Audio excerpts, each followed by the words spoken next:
एक बार हम लोग अपने घर में कुछ सफाई कर रहे थे तो मैंने देखा अलमारी में एक गीता जी रखी, इतनी मोटी, बहुत पुराने समय की। उसमें नीचे लिखा था मूल्य 6 पैसे, मूल्य 1 आना। अब बताओ, इतने सस्ते मूल्य पर घर घर में गीता रामायण को पहुंचाने का कार्य जिसने किया, इस राष्ट्र में 2 संत हुए ऐसे।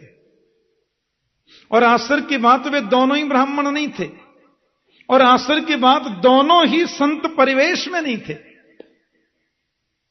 एक जयदयाल जी गोयनका, एक हनुमान प्रसाद जी पोद्दार। तो निवेदन सिर्फ ये, आज राष्ट्र में बहुत बड़े त्यागी संत हैं, स्वामी राम सुखदास जी महाराज, ऐसा निर्मल, इतना अंतःकरण, और क्या गीता पर अद्भुत उनकी पैठ।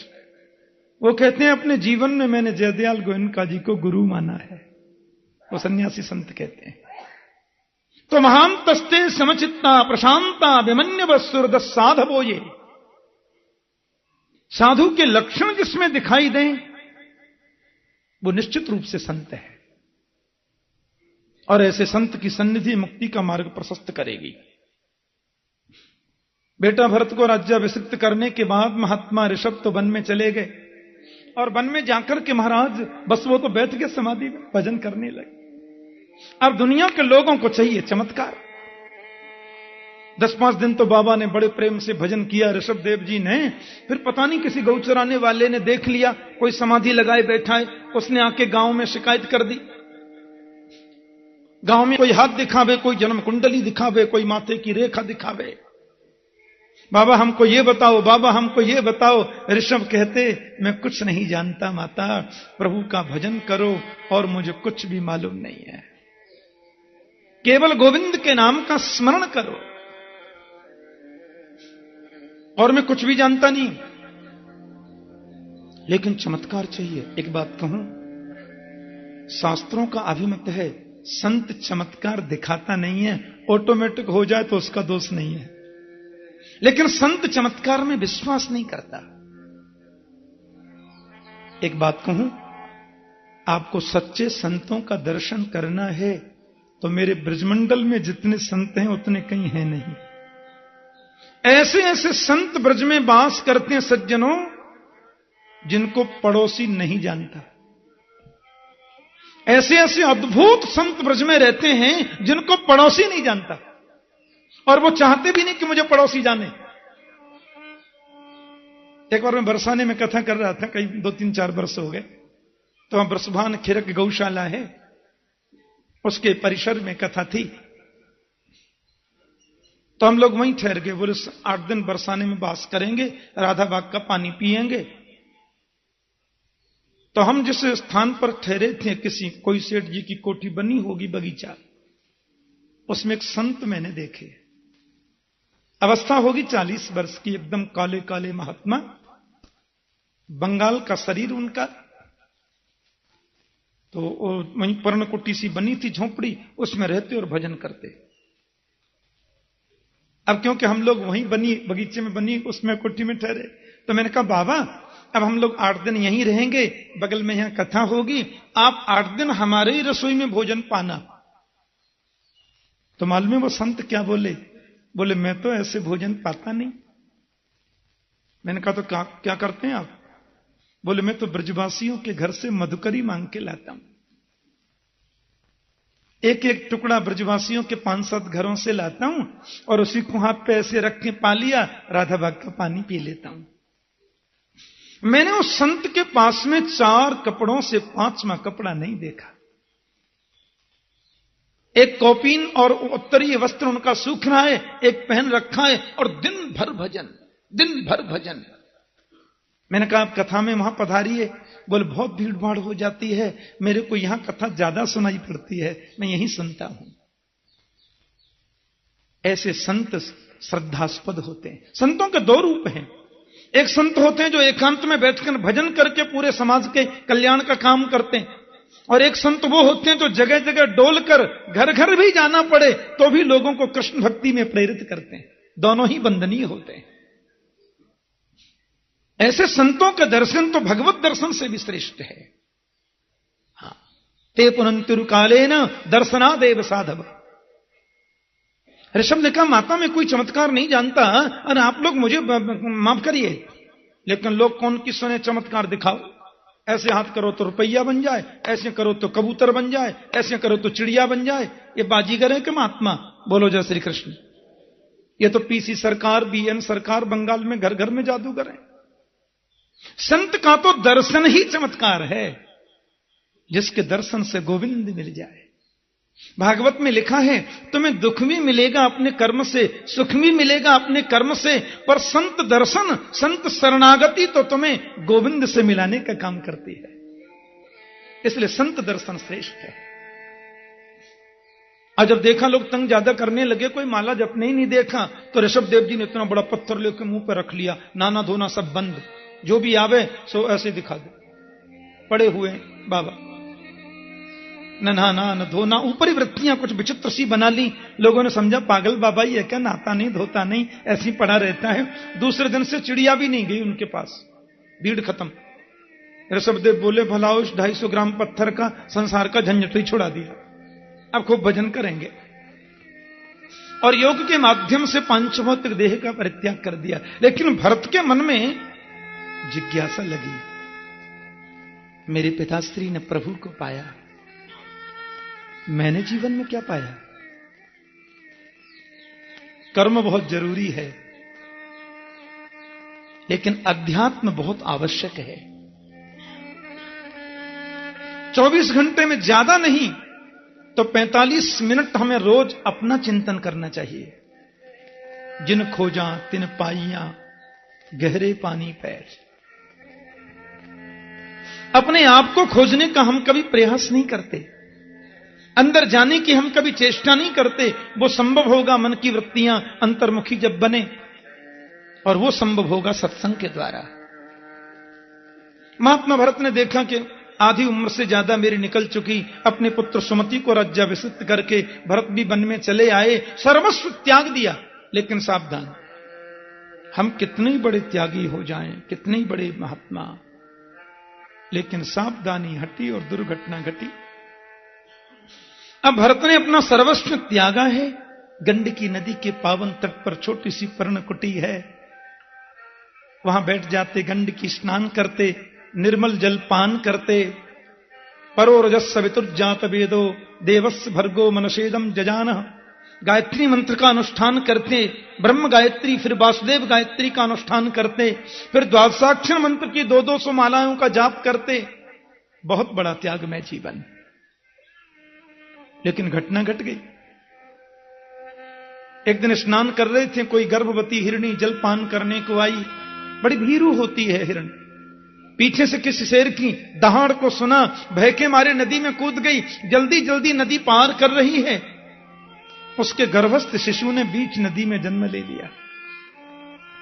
सुखदेव कहते हैं, राजन, एक तो प्रसव की पीड़ा, दूसरे शेर का भय, दूसरी पार पे जाते ही वो तो मर गई। कंठवर जल में खड़े होकर महात्मा भरत सूर्यार्घ दे रहे थे, संध्योपासना कर रहे थे। अब उन्होंने उस बहते हुए हिरण के बच्चे को देखा, करुणा जगी आई संत के मन में। उसको गोदी में उठा करके लाए, अपनी कुटिया पर इतना बर्फीला पानी, ठंडा पानी, अग्नि जलाकर उस हिरण के बच्चे की ठंडक बुझाई, अपना कंबल उड़ाया। अच्छा किया। परहित बस जिनके मन माही, तिन कहूं जग दुर्लभ कछु नाही। लेकिन भरत जी ने बहते हुए हिरण के बच्चे को बचाया, बहुत बड़ा उपकार किया। यह उपकार सच्चा कब माना जाता? जब 10-5 दिन उसको अपने पास में रखते, फिर हिरणों के झुंड में छोड़े आते, बेटा अब तुम अपनी बिरादरी में रहो और मुझे मेरा काम भजन करने दो। ये तो सही था। लेकिन उसको नहलाते हैं, धुलाते हैं, खिलाते हैं, पिलाते हैं। धीरे धीरे धीरे धीरे धीरे इनकी उसके प्रति ममता हो गई। भागवत में वर्णन है, प्रेम सबसे करो, ममता किसी से नहीं। प्रेम तो मुक्ति का मार्ग प्रशस्त करता है, ममता तो बंधन युक्त है, बंधन में डालती है। ममता संबंध विशेष से होती है, ममता शारीरिक आकर्षण से होती है, लेकिन प्रेम तो मन का होता है, आत्मा का होता है। सब में मेरे गोविंद विद्यमान हैं, इस भाव से प्रेम सबसे करना है, ममता नहीं।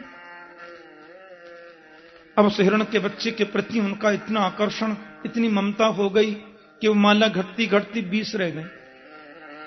कबीर जी कहते हैं ना, आए थे हरि भजन को ओटन लगे कपास। घर छोड़ा, द्वार छोड़ा, भजन करने आए, इधर और बुरे फंस गए। और सुनो, हाथ में माला चल रही है, मुंह पे मंत्र चल रहा है, और दिल में हिरण का बेटा बैठा है।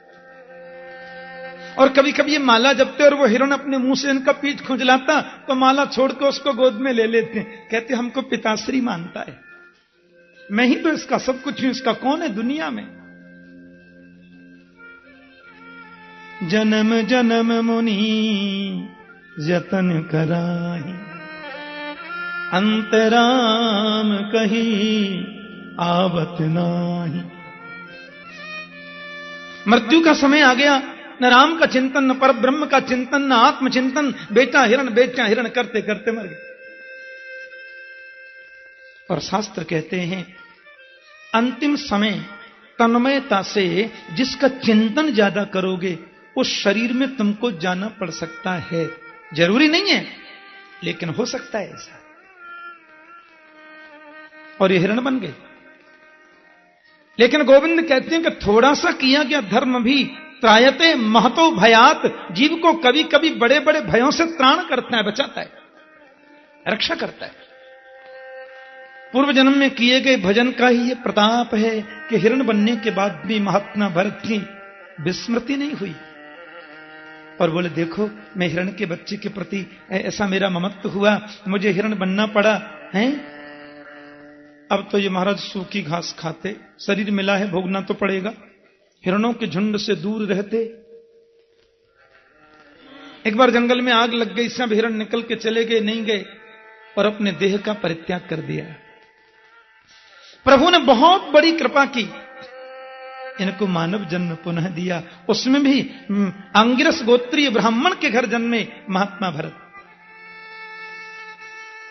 पंडित जी की 2 पत्नियां थीं, एक के और कई बेटी बेटा, एक के एक बेटा एक बेटी। तो बेटा जो है वो महात्मा भरत हैं। और हमारे ब्रज में कहते हैं कि होनहार बिरवान के लखत चीकने पात। होनहार वृक्ष के पत्ते बचपन से चिकने दिखाई देते हैं। पिताश्री इनके बड़े ज्योतिषाचार्य, उन्होंने देखा चेहरे को और पाया, क्योंकि चेहरा जो होता है ना, पूरे शरीर का कैमरा होता है।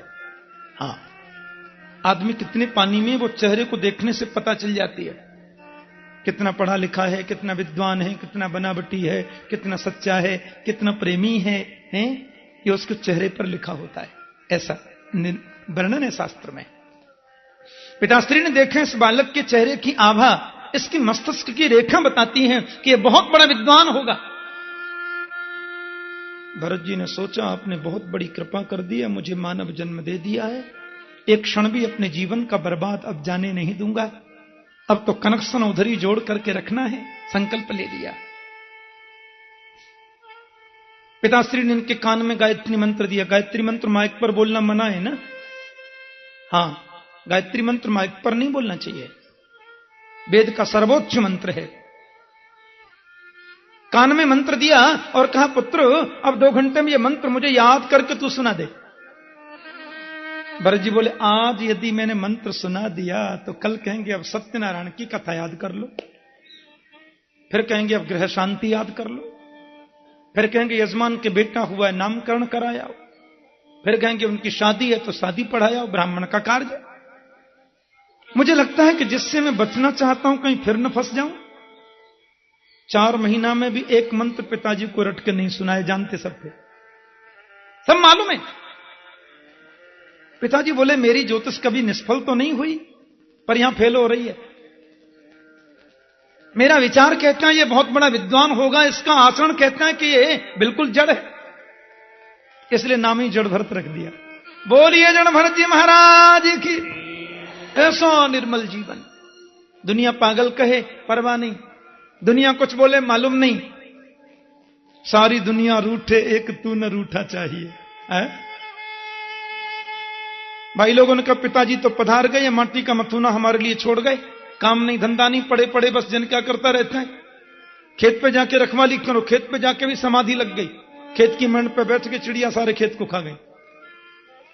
भाइयों ने कहा हमने तुमको इसलिए भेजा था कि आंख बंद करके बैठ जाना, जाओ यहां से। घर से निष्कासित कर दिया, चले गए। कहां जाना है मालूम नहीं, कहां रुकना है मालूम नहीं। मैं नित्य हूं, मुक्त हूं, सिद्ध हूं, चिन्मय हूं, शाश्वत हूं, अविनाशी हूं। ये चिंतन करते करते जिसका मन आत्मा पर केंद्रित हो जाए, उसके देहाध्यास की निवृत्ति हो जाती है। और देहाध्यास निवृत्त हो जाने के बाद में उसी को अवधूत वृत्ति भी बोलते हैं, ध्यान देना। फिर गुलाब की माला पहनाओ तो कोई असर नहीं, 2 मुट्ठी बालू फेंक दो तो कोई असर नहीं, वेद के मंत्रों से स्तुति गा दो उसकी तो भी कोई असर नहीं, और 10-5 अशुभ वाक्य बोल दो तो भी कोई फर्क नहीं। ऐसी वृत्ति बन जाती है। एक 4 अंगुल की कौपीन के अलावा शरीर पर कोई वस्त्र नहीं, बड़ा हृष्ट पुष्ट गठीला बदन है। चाह गई चिंता नशी मनुआ वे परवाह, जिसको कछु न चाहिए सोई शाहंशाह। वर्णन आता है, भीलों ने पकड़ लिया इनको, माता जी की बलि देंगे। मां बोली मैं कभी बोलती हूं क्या किसी की बलि दो? अरे तुम लोग अपने स्वार्थ के लिए जीव हत्या करते हो मेरा नाम लेके, और फिर ये महापुरुष, इसको जरा भी कुछ हो गया ये तो बहुत बड़ा अपराध हो जाएगा। भद्रकाली प्रकट हो गई, या देवी सर्वभूतेषु मातृरूपेण संस्थिता, नमस्तस्यै नमस्तस्यै नमस्तस्यै नमो नमः। माता जी ने भीलों को दंडित किया और महात्मा जड़ भरत जी छूट गए। मां की स्तुति गाई और स्तवन करने के बाद में जड़ भरत चले गए। कहां जाना है मालूम नहीं, चल रहे हैं वही रास्ता है, रुक गए वही आश्रम है। चरणों में पादुका नहीं, कौपीन के अलावा शरीर पर कोई वस्त्र नहीं, जनेऊ मोटा धारण किया हुआ विप्र रूप है। मार्ग में जा रहे थे तो कहते सामने से सिंधु सौवीर देश का राजा रघुगण आ गया। थोड़ा ध्यान से सुनना। भागवत का जो 5 संवाद है ना भागवत जी में, उसमें एक संवाद अभी प्रारंभ कर रहे हैं सुखदेव स्वामी। सामने से रघुगण नाम का सिंधु सौवीर देश का राजा आ रहा है, पालकी ढोके चल रहे हैं। 4-5 लोग पालकी ढोते हैं ना, आपने देखी हो, 2-4 आगे 2-4 पीछे, बीच में राजा जी बैठे। एक व्यक्ति अस्वस्थ हो गया, बोले क्षमा करें भगवान, मैं पालकी चलाने में असमर्थ हूं, मुझे कुछ तकलीफ है। तो राजा ने बड़े गुमान में भर के कह दिया तुम नहीं चला सकते तो क्या हुआ, सारी प्रजा तो हमारे लिए सेवक के समान ही है, अब जो भी तुम्हें मिल जाए उसी को पालकी में जोत लो। और तो कोई मिला नहीं, मोटे ताजे महात्मा जी मिल गए। शरीर तो हृष्ट पुष्ट था ही। कहार लोगों ने देखा बाबा यहां, चले गए और अपने कंधे से पालकी हटा के इनके कंधे पर धर दे। परवाह नहीं, कोई चिंता नहीं। इतना बड़ा मनीषी, इतना बड़ा तत्वज्ञ, इतना बड़ा आत्मज्ञानी एक साधारण से राजा की पालकी को लेके चल रहा है, जरा भी टेंशन नहीं। लेकिन उनका नियम था जब रास्ते में चलते तो 4-5 हाथ जमीन देखते चलते, मेरे पैर के नीचे कोई चेंटी न आ जाए। और अकस्मात इनके पैर के नीचे कोई जीव जंतु, कोई चेंटी आ गई तो बाबा 5 हाथ ऊपर उछल गया, हे भगवान मर तो नहीं गई। अच्छा एक बात बताओ, पालकी ढोने वाला यदि उछलेगा तो बैठने वाले की हालत क्या होगी? राजा का सिर ऊपर की बल्ली में लगा और डांट करके बोला तुम लोग ढंग से पालकी नहीं चलाते हो, मेरे कोमल सिर में चोट लग गई। महाराज क्षमा करें, हम तो ठीक ही चलाते हैं, मोटा बाबा लगाया है, बार बार उछल जाता है। रघुगण ने जड़ भरत जी को देखा है, वो क्या समझेगा इस महापुरुष को? जैसे कोई पागल से बात करे वैसे उनसे बात करने लगा। क्यों पहली बार आए हो मेरे राज्य में? अरे हमारी पालकी ढोने के लिए बड़े बड़े लोग तरसते हैं, तुम्हें पालकी ढोने की सेवा मिली तो ढंग से चल भी नहीं सकते, ठीक से चलो। जड़भरत जी ने तो कुछ ध्यान ही नहीं दिया, कोई जवाब भी नहीं दिया।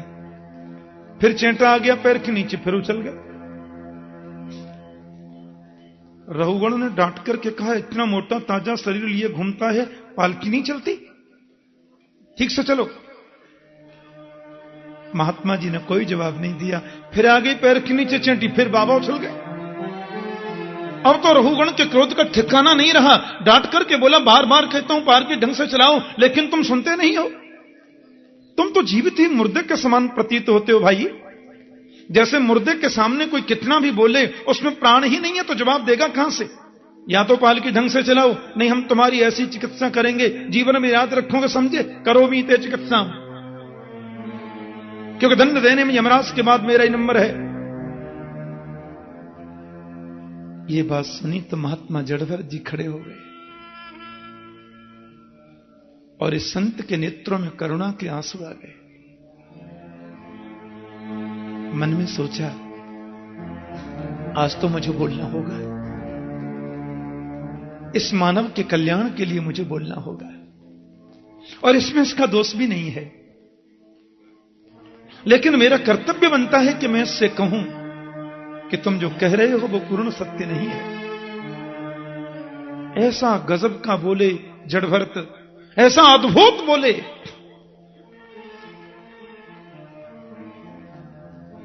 महाराज, 3-3 आसन नीचे बिछे हों और 2-2 माइक लगे हों, आप जैसे परम स्नेही भक्तजन प्रेम से सुन रहे हों, तो 3 घंटे का कोई 30 घंटे भी नॉन स्टॉप सुना जा सकता है। लेकिन पालकी कंधे पर लगी है और पालकी में बैठने वाला व्यक्ति अपमान पर अपमान कर रहा है। ऐसी विषम परिस्थिति में उसको आत्मोपदेश करना जड़भरत जी के अलावा किसी और के बस की बात तो नहीं है।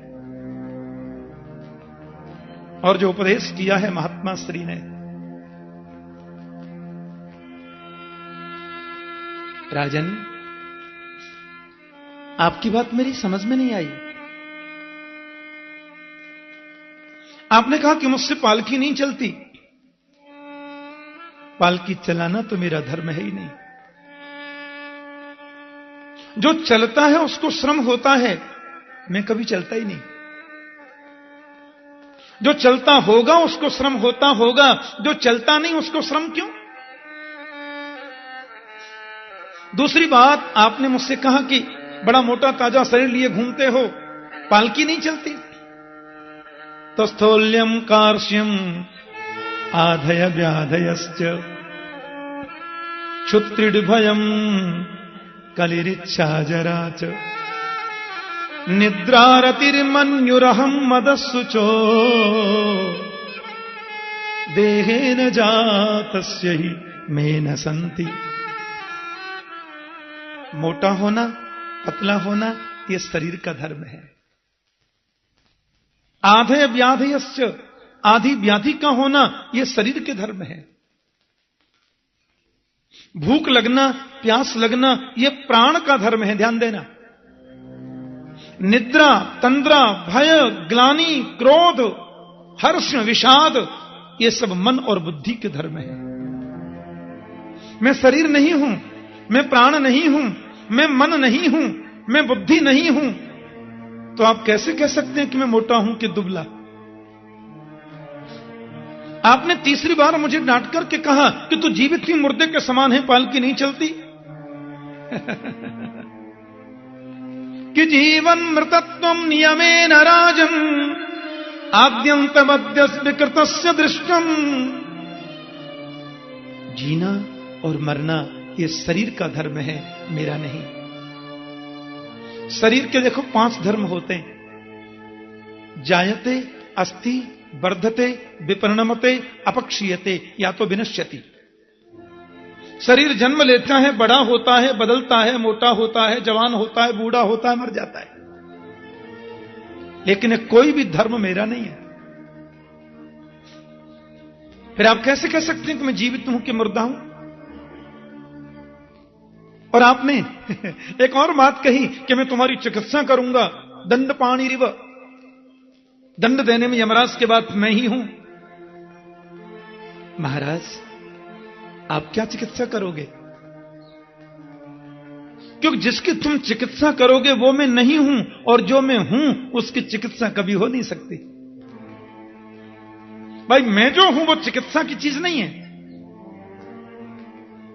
आप गेहूं को पीसो और गेहूं को पीसते पीसते पीसते मैदा बना सकते हो, पर मैदा को पीसकर आप कुछ नहीं बना सकते। क्या चिकित्सा करोगे मेरी? रघुगण ने कहा, बाप रे, एक पालकी को ढोने वाला आदमी इतना बड़ा विद्वान नहीं हो सकता। आखिर वो भी कपिल भगवान का सत्संग करता था रघुगण, और ये वही हिरण है जो पहले जन भरत जी महाराज जिसके प्रति आकृष्ट थे, वही हिरण तो रघुगण बन के आया। इसने सोचा कोई पालकी ढोने वाला कहा इतना बड़ा विद्वान नहीं हो सकता। तुरंत पालकी से नीचे कूद पड़ा, महात्मा जड़भरत के चरणों में गिर पड़ा कि कस्तम निगूढ़ सरसिद्धि जानाम बिभर्ष सूत्रम कतमोपधूत कस्यासि कुत्रत्यह्यापि कस्मात् नेमायनश्चोदति नोत शुक्ल। आप कौन है महाराज? हे भगवान, बहुत बड़ा अपराध होते होते बच गया, बहुत बड़ी गलती हो जाती मुझसे, मैंने आपको पहचाना नहीं। आप कौन है? अपना परिचय दीजिए। विवर्ष सूत्रम, आपने जनेऊ धारण किया है, इससे यह तो कंफर्म हो गया कि आप द्विज हैं। विवर्ष सूत्रम कतमोपधूत। लेकिन आप व्यास हैं कि पराशर हैं कि सुखदेव हैं? कौन है आप? वशिष्ठ हैं? कहीं ऐसा तो नहीं? क्षेमाय नश्चोदत नोत शुक्ल, शुक्ल कहते हैं कपिल देव जी को। मेरे कल्याण के लिए भगवान कपिल देव जी ही कहीं यहां आ तो नहीं गए? परिचय दीजिए, आप कौन है? जड़भरत जी बोले, ये तुम्हारी दूसरी गलती है, हमसे ये पूछना कि मैं कौन हूं। जो मैं हूं वो तुम हो, जो तुम हो सो मैं हूं। अरे महाराज, थोड़ा नीचे वाली सिद्धि से बोलिए, मैं तो उधर पहुंच ही नहीं रहा हूं, आप क्या बोल रहे हैं, मेरी को समझ में नहीं आ रहा है। राजन, एक सूरज के नीचे 1000 घड़ों में पानी भर के रख दो, अलग अलग सूरज दिखाई देगा, प्रतिबिंबित होगा, लेकिन सूरज तो एक है, 1000 नहीं है।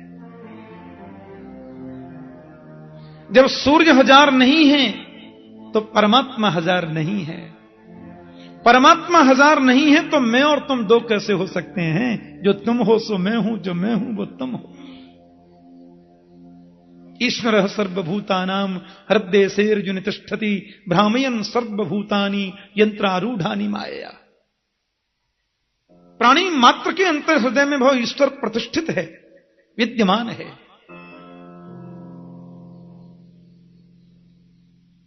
आत्मा निर्विकल्प है, निर्विशेष है, निरीह है, अविनाशी है, अपरिवर्तनीय है। मरने जीने का तो प्रश्न ही नहीं उठता। रघुगण का एक बात बताइए, आखिर उसने भी सत्संग तो किया ही था, और देखो सत्संग जो लोग करते हैं ना, उनकी रहन सहन, उनकी बोलचाल, सब में कुछ भिन्नता आती है। अन्य लोगों की अपेक्षा उनका सब कुछ आपको भिन्न दिखाई देगा। तो रघुगण ने पूछा, महाराज जी एक बात बताएं, ये शरीर का संबंध किससे है? बोले शरीर का संबंध इंद्रियों से। इंद्रियों का संबंध किससे? बोले इंद्रियों का संबंध मन से। मन का संबंध किससे? बोले मन का संबंध तो आत्मा से ही है। रघुगण ने तुरंत बात पकड़ ली। बोले स्थाल्यग्नितापात पयसोभिताप तत्ताप तत्तंडुल गर्भरंध्री। महाराज जी एक बात बताइए, हमने चूल्हे में अग्नि जलाई, अग्नि के ऊपर बर्तन रखा, बर्तन में मान लो दूध या पानी कुछ डाल दिया और उसमें चावल डाल दिए। अब अग्नि जब हमने जलाई तो अग्नि का संबंध बर्तन से है, बर्तन गर्म हुआ। बर्तन का संबंध उसमें पड़े हुए दूध से है, तो मान लो दूध गर्म हुआ। अब दूध का संबंध उसमें पड़े चावल से है, तो पहले चावल का बाहरी भाग गर्म हुआ, फिर तंडुल गर्भरंधी, फिर तंडुल अंदर से गर्म हुआ और भात बन के तैयार हो गया, या तो खीर बन गया। अरे महाराज, शरीर का संबंध जब इंद्रियों से है तो शरीर का कष्ट इंद्रियों को मिलेगा। इंद्रियों का संबंध मन से है तो तकलीफ मन को होगी, और मन का संबंध अन्योन्याश्रित होने से आत्मा से है, तो शरीर पर आने वाली तकलीफ आत्मा को क्यों नहीं होगी?